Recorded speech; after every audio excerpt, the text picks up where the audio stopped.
بسم اللہ الرحمن الرحیم۔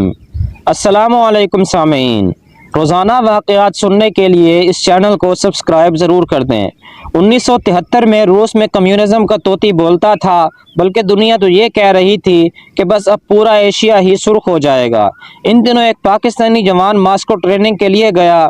وہ کہتا ہے کہ جمعے کے دن میں نے دوستوں سے کہا کہ چلو جمعہ ادا کرنے کی تیاری کرتے ہیں، تو انہوں نے کہا کہ یہاں مسجدوں کو گودام بنا دیا گیا ہے۔ ایک دو مساجد کو سیاحوں کی قیام گاہ بنا دیا گیا ہے۔ صرف 2 ہی مساجد اس شہر میں بچی ہیں جو کبھی بند اور کبھی کھلتی ہیں۔ میں نے کہا آپ مجھے مسجد کا پتہ بتا دیں، میں جمعہ ادا کرنے وہیں چلا جاتا ہوں۔ پتہ لے کر میں مسجد تک پہنچا تو مسجد بند تھی۔ مسجد کے پڑوس میں ہی ایک بندے کے پاس مسجد کی چابی تھی۔ میں نے اس آدمی کو کہا کہ دروازہ کھول دو، مجھے نماز پڑھنی ہے۔ اس نے کہا دروازہ تو میں کھول دوں گا، لیکن اگر آپ کو کوئی نقصان پہنچا تو میں ذمہ دار نہیں ہوں گا۔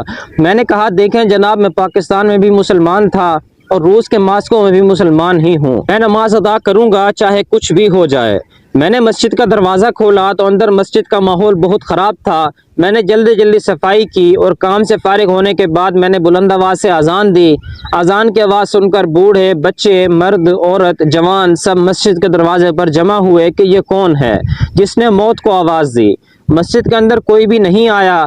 خیر میں نے جمعہ تو ادا نہیں کیا کیونکہ اکیلا ہی تھا، بس ظہر کی نماز ادا کی اور مسجد سے باہر آ گیا۔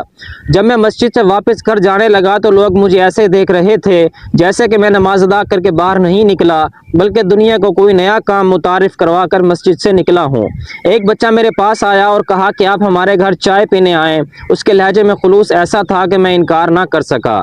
میں ان کے ساتھ گیا تو گھر میں طرح طرح کے پکوان بن چکے تھے اور میرے آنے پہ سب بہت خوش دکھائی دے رہے تھے۔ میں نے کھانا کھایا، چائے پی تو ایک بچہ ساتھ بیٹھا ہوا تھا۔ میں نے اس سے پوچھا آپ کو قرآن پاک پڑھنا آتا ہے؟ بچے نے کہا جی بالکل، قرآن پاک تو ہم سب کو آتا ہے۔ میں نے جیب سے قرآن کا چھوٹا سا نسخہ نکالا اور کہا یہ پڑھ کر سناؤ مجھے۔ بچے نے قرآن کو دیکھا اور مجھے دیکھا، پھر قرآن کو دیکھا اور ماں باپ کو دیکھ کر دروازے کو دیکھا، پھر مجھے دیکھا۔ میں نے سوچا اس کو قرآن پڑھنا نہیں آتا، لیکن اس نے کہا کہ اس کو قرآن پڑھنا آتا ہے۔ میں نے کہا بیٹا یہ دیکھو، قرآن کی ایک آیت پر انگلی رکھی تو وہ فر بولنے لگا بنا قرآن کو دیکھے ہی۔ مجھے حیرت کا ایک شدید جھٹکا لگا کہ یہ تو قرآن کو دیکھے بنا ہی پڑھنے لگا۔ میں نے اس کے والدین سے کہا حضرات یہ کیا معاملہ ہے؟ انہوں نے مسکرا کر کہا دراصل ہمارے پاس قرآن پاک موجود نہیں۔ کسی کے گھر سے قرآن پاک کی ایک آیت کا ایک ٹکڑا بھی مل جائے تو اس تمام خاندان کو پھانسی کی سزا دے دی جاتی ہے۔ اس وجہ سے ہم لوگ قرآن پاک نہیں رکھتے۔ پھر اس بچے کو قرآن کس نے سکھایا؟ میں نے مزید حیران ہو کر کہا ہمارے پاس قرآن کے کئی حافظ ہیں، کوئی درزی ہے، کوئی دکاندار، کوئی سبزی فروش، کوئی کسان۔ ہم ان کے پاس اپنے بچے کو محنت مزدوری کے بہانے بھیج دیتے ہیں، وہ ان کو الحمدللہ سے لے کر والناس تک زبانی قرآن پڑھاتے ہیں۔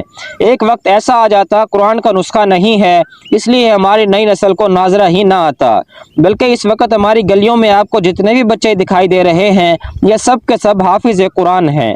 یہی وجہ ہے جب آپ نے اس بچے کے سامنے قرآن رکھا تو اس کو پڑھنا نہیں آیا، لیکن جب آپ نے آیت سنائی تو وہ فر بولنے لگا۔ اگر آپ اسے نہ روکتے تو یہ سارا قرآن ہی پڑھ کر سنا دیتا۔ وہ نوجوان کہتا ہے کہ میں نے قرآن کا ایک نہیں کئی ہزار معجزے اس دن دیکھے جس دن اس معاشرے میں قرآن پہ پابندی لگا دی گئی تھی۔ اس معاشرے کے ہر بچے، بوڑھے، مرد اور عورت کے سینوں میں قرآن حفظ ہو کر رہ گیا تھا۔ میں جب باہر نکلا تو کئی 100 بچے دیکھے اور ان سے قرآن سننے کی فرمائش کی تو سب نے قرآن سنا دیا۔ میں نے کہا اے کافر لوگو، تم نے قرآن رکھنے پر پابندی لگا دی، لیکن جو سینے میں قرآن مجید محفوظ ہے اس پہ پابندی نہ لگا سکو گے۔